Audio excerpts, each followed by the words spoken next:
Ang Bermuda Triangle ay kilala sa mga kwento at mga misteryo na nakapaligid sa kanya. Ang kwentong ibabahagi ko ngayon ay tungkol sa kababalaghan sa Bermuda Triangle. May mga kwento tungkol sa mga sasakyang pandagat at eroplano na biglang nawawala kapag dumadaan sa lugar na ito, na may mga pag-aalinlangan kung paano at bakit nangyayari ito. May mga tsorya na nagpapaliwanag tulad ng mga natural na panganib tulad ng mga napakalakas na hangin at alon o mga pinominom na magnetismo na maaaring makakaapekto sa mga kompas ng mga sasakyan. Gayunpaman, marami pa rin ang nagtataka at nananatiling misteryo ang ilang mga pangyayari sa Bermuda Triangle. Ang Bermuda Triangle, na kilala rin bilang the Devil's Triangle, ay isang lugar sa Atlantic Ocean na may kasaysayan ng mga kakaibang pangyayari. Isa sa mga pinakakilalang kwento ay ang pagkawala ng Flight 19, isang grupo ng 5 eroplanong military ng United States Navy noong 1945. Matapos ang kanilang misyon na pagsasanay, nawala sila ng walang anumang bakas. Bukod dito, may mga ulat din ng mga barko at eroplano na biglang nawawala o natatagpo ang walang tao sa loob ng Bermuda Triangle. May mga tsorya na nagsasabi ang mga pangyayari sa Bermuda Triangle ay sanhi ng natural na panganib tulad ng malakas na hangin at alon o mga pagbabago ng magnetic field na maaaring makakaapekto sa mga kompas ng mga sasakyan. Gayunpaman, hindi pa rin lubos na naiintindihan kung ano talagang nagiging sanhi ng mga misteryosong pangyayari sa lugar na ito.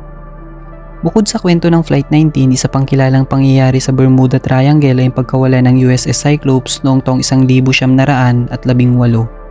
Ito ay isang malaking barko ng US Navy na biglang nawala habang naglalayag mula sa Barbados patungong Baltimore, Maryland. Walang anumang bakas ang natagpuan ng barko o ng mga tauhan nito.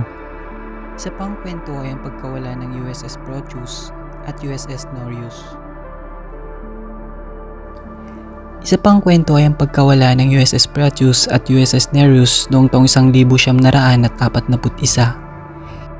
Sila ay mga barko ng supply ng US Navy na hindi na nakita matapos ang kanilang pag-alis mula sa Bahamas patungong Norfolk, Virginia. At sa kabila ng pagsusuri at pagsasaliksik, ang misteryo ng Bermuda Triangle ay nananatiling hindi pa rin lubos na nalulutas. Isa pang kwento na nakakakilabot ay ang tungkol sa Mary Celeste, isang barko na natagpo ang abandonado at lumalayag na walang tao sa loob ng Bermuda Triangle noong taong 1872. Ang barko ay nasa maayos na kondisyon, may pagkain at tubig, ngunit ang mga tauhan nito ay nawawala ng walang anumang paliwanag. Ang pagkawala ng mga tao sa Mary Celeste ay nananatiling isang malaking misteryo magpahanggang sa ngayon.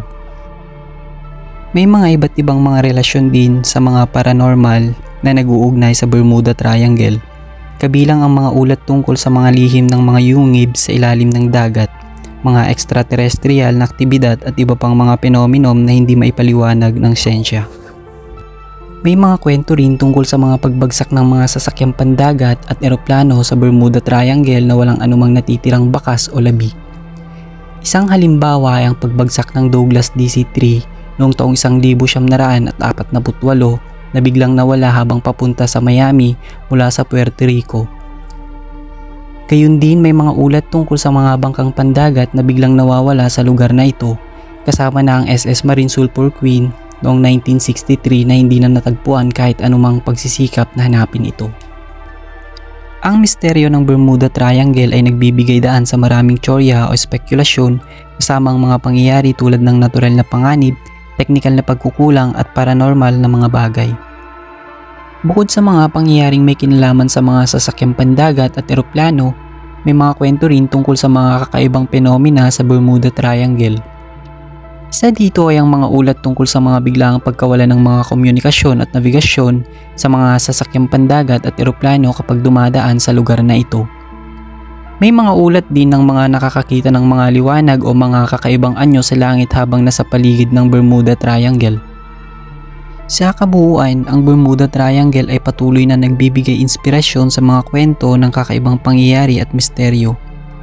Ang mga kwento tungkol dito ay nagbibigay daan sa iba't ibang tsorya at spekulasyon na nagpapalawak sa ating imahinasyon at nagbibigay daan sa pag-uusisa tungkol sa mga hindi pa natin ganap na nauunawaan. Sa kabila ng mga pagsisikap na suriin ang mga pangyayari sa Bermuda Triangle, nananatiling isang malaking misteryo ang karamihan sa mga ito. Ang lugar na ito ay patuloy na naghahamon sa ating pangunawa at nagpapalawak sa ating kamalayan tungkol sa mga kababalaghan sa mundo. Ang pagtatala ng mga pangyayari sa Bermuda Triangle ay nagbibigay daan sa mas masusing pagsusuri at pag-aaral sa mga sayentipiko at mga eksperto. Sa pamamagitan ng modernong teknolohiya at masusing pagsusuri, ilan sa mga dating misteryo ay nabibigyan linaw. Halimbawa, ilang ulat sa pagkawalan ng mga sasakyan sa Bermuda Triangle ay natuklasang may mga epekto ng mga malakas na hangin, alon at kahinaan sa pag-oryenta ng mga kompas sa lugar na ito. At sa kasalukuyan, ang Bermuda Triangle ay nananatiling isang lugar ng interes at pag-aaral para sa mga sayentipiko, mga researcher at mga tao sa buong mundo. Bagamat maraming mga misteryo sa nakaraan ay naipaliwanag na gamit ang modernong teknolohiya at masusing pagsusuri, patuloy pa rin ang interes sa mga pangyayari at kababalaghan na nauugnay sa lugar na ito. Maraming mga sayentipiko ang patuloy na naglalathala ng mga pag-aaral tungkol sa mga natural na panganib sa Bermuda Triangle.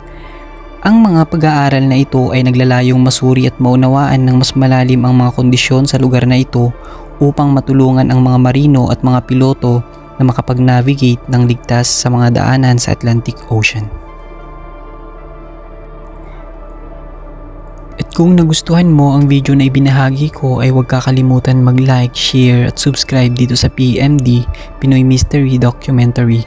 At kung may nais kang video na gusto mong talakayin natin dito sa channel ko, ay i-comment mo lang sa ibaba ng aking video at atin naman tatalakayin sa mga susunod na video ko.